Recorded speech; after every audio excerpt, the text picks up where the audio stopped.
Hi, welcome to the channel. Today's video is titled Schulz had an epiphany about Charlie Kirk and social media. This is from the Rogan podcast. We're going to check this together, and I'll love your thoughts and your contribution in the comments below. Let's dive right in. An experience. Wild times.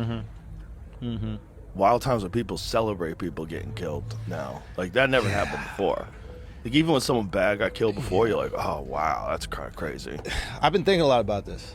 Yeah. And I think that, like, I don't think we all exist in the same reality anymore. Not on some multiverse shit, Right. but, like, just, like, how we see the world. Yes. Yes. And it's, like, especially with Charlie's death, because I was in Australia when it happened, so, like, I had time. Like, I wasn't doing pods, I wasn't doing stand-up, I'm just, like, sitting around in a trailer all day this movie, so I, like, started watching, like, a bunch of his stuff. Also, I want to say he did something really cool. Like, I didn't really know him, but, like, you DM'd a couple times, but he saw a headline about me once, and he DM'd me. And, like, I don't even have a relationship with this guy. He goes, this headline looks a little weird. Like, I know we don't really know each other, but, like, is this what you meant? Wow. And, like, there are people who I know that I've considered colleagues that haven't even afforded that to me. Yeah. They just... Charlie. You see, like, every time since his passing, every time when you hear people talk about Charlie Kirk, you be like, how? He has one of the kindest hearts, if not the kindest. Because words, his conversations with people aren't always to make them look bad or paint them in a bad manner, but just from a place of understanding. Oh God, Charlie Kirk, you're one of a kind. Let me take it back. You are one of a kind. May your gentle soul rest in peace. This movie, so I, like, started watching, like, a bunch of his stuff. Also, I want to say he did something really cool. Like, I didn't really know him, but, like, you DM'd a couple times, but he saw a headline about me once, and he DM'd me. And, like, I don't even have a relationship with this guy. He goes, this headline looks a little weird. Like, I know we don't really know each other, but, like, is this what you meant? And, like, there are people who I know that I've considered colleagues that haven't even afforded that to me. Yeah. They just ran with a headline and, like, made a video, got clicks, views, or whatever like that. Right. Like, this guy I don't even know hits me up and goes, is this what you meant? Yeah. Very cool. I Anyway. met him once at a gun range. Oh, really? Yeah, I met him at Terran Tactical. So I was down there training. You know, do you know what Terran This is Tactical the one where is? you see, like, a lot of, like, Yes, celebs. the that go- one where you yeah. see celebs. He trained Keanu Reeves for John Wick. He's the man. Like, Taron Butler is like a multiple-time world champion shooter of those, you know, the events that they have where it's timed or a shooter ready. Yeah. So I met him there. He seemed like a real nice guy. You know, I didn't know anything about him back then. I didn't know much about his beliefs and views that were controversial until after he got killed. And then people started sending me stuff. And I was like, okay, what's the context of this? That's yeah, the- he shouldn't have said it that way. Context. There was some ones that we've talked about before. One specifically, you know, but look, the fucking guy, first of all, was 31 years old. Yeah. All right. When I was 31, thank God there wasn't Social media. like Twitter, or especially when I was 21. Oh my God, thank God. Yeah. Thank God. You know, judging like that's like that Nick Fuentes kid. He's like 26. Like, thank God. It didn't exist when I was fucking 21. Dude, yeah. I was a fucking moron. I was a complete moron, like most people, especially if you I had to pause it here, because when I heard that Charlie Kirk's dream, that's a TPUSA we see standing today, he was 18 years old. How many 18-year-old do you know now that knows exactly what they want to do and stay consistent with it? How many? If, like, he's freaking 31 and look at his accomplishment. Listen, this guy had one of the brightest future. Yeah, everyone has a bright future, but his own. Like, the consistency. I know this is what I want to do. This is my calling. This is my path. I'm going to stay consistent with it, and I'm going to do right by it. Have you watched this debate? Talk about Like when I hear some people say some things about him that he's racist, he's misogynist, he's a Nazi, tell me you don't watch his videos without telling me you don't watch his videos. I don't need an explanation, or I don't need you to tell me that to explain whatever, because you don't. For you to come up with a narrative to say, oh, Charlie Kirk is a racist. Hello, context matters. Exactly, context. Because you take out a portion of a video where you watch 10 seconds and then say, oh, this is my evidence. From where? Where did you get it from? Where did you get it from? Because he is one of the most civil person that you would ever watch in a debate. Very civil, gives everybody the air and the time. Because most people won't even sit on the same table with people they disagree with, let alone talk or have a civil conversation without it ending in an argument with no win, nobody being the winner. But Charlie gives everybody the airtime to speak, whether he agrees with you or not. And he does it with smiles on his face. Oh God, Charlie Kirk. May your soul rest in peace. What? Dude, yeah. I was a fucking moron. I was a complete moron, like most people, especially if you grow up around morons. Yeah. But I think he said a few things that if I was his friend, I would say, don't say it like that. I know what you're trying to say, but don't ever say, when I go into a cockpit, I hope that the pilot, if he's black, is qualified. I know what you're trying to say. You shouldn't hire underqualified pilots. Yeah. But saying it like that, just because of the color of their skin. He's probably not hanging out with black people, not knowing how offensive that's going to be Right. for them. How you got to go, that's not what I meant. Like you gotta. That's not what I meant before you say it. Yeah. You got to run it through the filter. Like, what am I trying to say? Yeah. We all don't want unqualified people to do dangerous fucking jobs, period. Doesn't matter what race they are. If all of a sudden white people became a minority and they had to start hiring dopey whites, we'd be upset. And he makes that argument a lot. Like, he makes it with sports. You know, he's like, all right, if the NFL is going to be 50% black and, you know, like, so, but again, like, the context is taken out. Yes. And I think that's what happened. Like, the algorithm flattens all of us into a two-dimensional person. And, like, only the views that tap into, you know, your biggest insecurities, your biggest fears, not the views, only like the lines we say or the videos, whatever, that tap into those things. Or what terrible things you want confirmed. Exactly. The truth is, people get overly offended by things that aren't actually offended or offensive, rather. Because explain to me why you're not offended by getting employed based on your skin color, but you're getting offended by somebody saying that because the person is not your skin color or doesn't look like you. Why aren't you offended? Or like, no. If you want to be employed or given a job or employed for a specific role or whatever, it should be because you qualified for it or you got it, not because you got it because of your skin color or based on your gender. Because now the society that is where we're leaning towards, more about skin color and gender and less about the qualified people. So why are you not offended by that? And again, just because he said that doesn't mean lots of people aren't thinking about that or weren't thinking about that. Just as some people just don't want to say it because, again, people want to be politically correct. But then you get one person who is bold enough to say the thing that others don't want to say or are afraid of saying. You shouldn't have said it. Well, he said what most of the people or most people are thinking in their mind, but don't want to say it because of the fear of cancel culture. And people just came and wanted to eat him raw for it.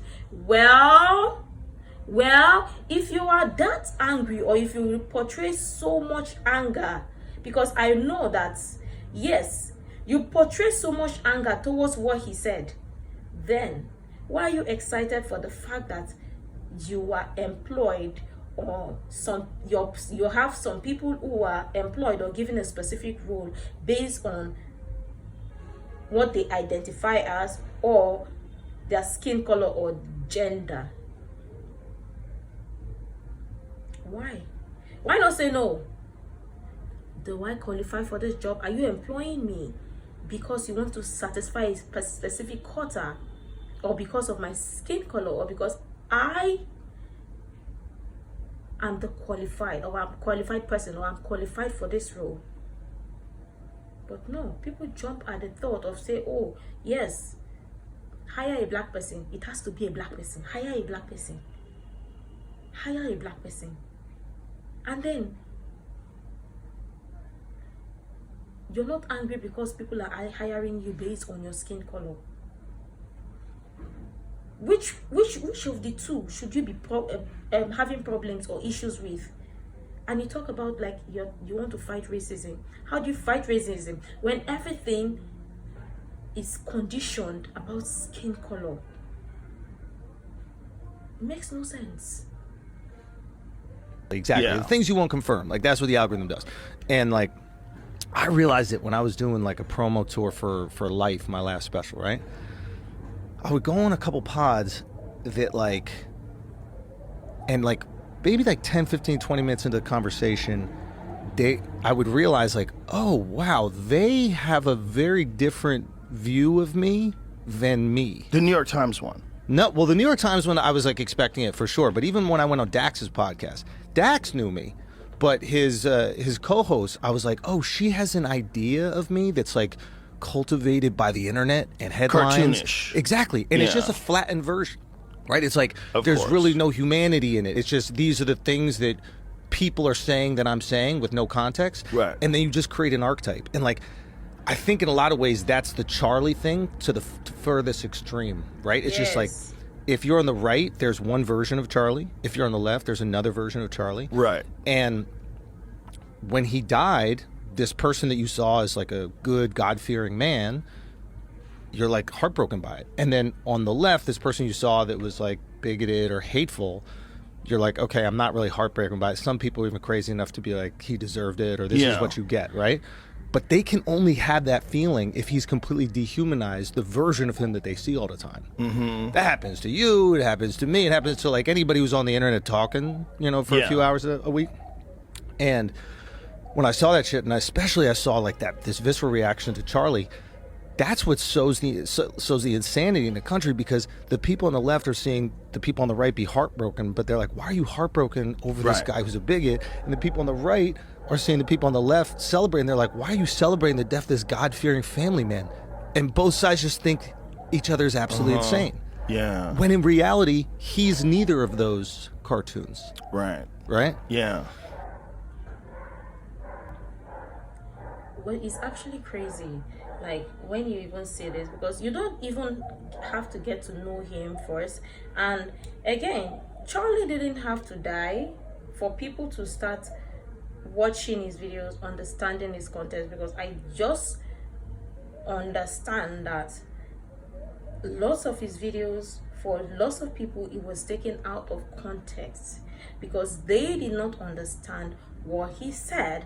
They sort of saw a portion or a part clip, and then because some people want to push or sell a narrative to say, oh, he said this, oh, he said this, and then people sort of buy it because, I mean, you saw this clip on the internet and you heard that somebody said this, or you hear the person, and sometimes some people don't even watch the videos or don't even watch it. They just read the title and be like, oh, he really said that, oh, therefore you hate him. And why in the hell? You don't even have to. It's not even about characterizing him. Because how do you go about your day and celebrate somebody's death? Because you don't agree with him, or you don't agree with what the person has said? How do you do that and sleep at night comfortably? And the fact that people just sort of think that, yeah, free speech is applicable to them, but not to somebody that they disagree with. I'm still trying to wrap my head around it, because I need somebody to explain that to me. It doesn't make any sense to me at all. I just need somebody to explain that part to me. Because Charlie Kirk didn't deserve to die. that manner or in that way. Because what? Information or things spread out of context. We saw a tweet the other time where somebody said, oh, that he hated Jews or something in that light, and then person had to retweet that no, he didn't. Why did you do that in the first place? You knew what you were doing. And then you see people say, oh, he's racist, he's a Nazi, he's a misandrist, a misogynist rather. He's east, he's this, he's phobia, he's phobic. Just because he said something you don't like, well, people will go about to say things you don't like. Your job is not to like what the person said. Your job is to say, oh, you said this, move on with your day. Life did not end there. But it seems like everybody sort of want to always agree with people all the time. You can't 100% agree with everybody or everything everybody have said. If you 100% agree with things people have said all the time and you don't have your thoughts of opinion, you should go check yourself. Something is wrong with you somewhere. And for those people at the back who sort of are all my friends, we only have to agree with each other every 100%. And if we don't agree on something, we disagree on something, then you're no longer my friend. You lose the essence of my friend. Hello. If you don't have friends who will call you out to say, well, I think we sort of disagree on this part, but I understand where you're coming from. This is coming from a place of love, and we don't all have to always agree on something. That person or that friend loves you. That friend loves you. Because no, you and your friend or your husband or your partner or your family or parents don't need to 100% always agree on something. And that's the beauty of life, because guess what? You have your thoughts of opinion. You can think freely for yourself. That person too can think freely from themselves, and they can understand, because they love you so much. They would understand the place you're coming from to say, yes, I see why you see things like this. And this is my own thoughts of opinion. Yeah, we can agree to disagree and coexist and still go on with our friendship. Life did not end there.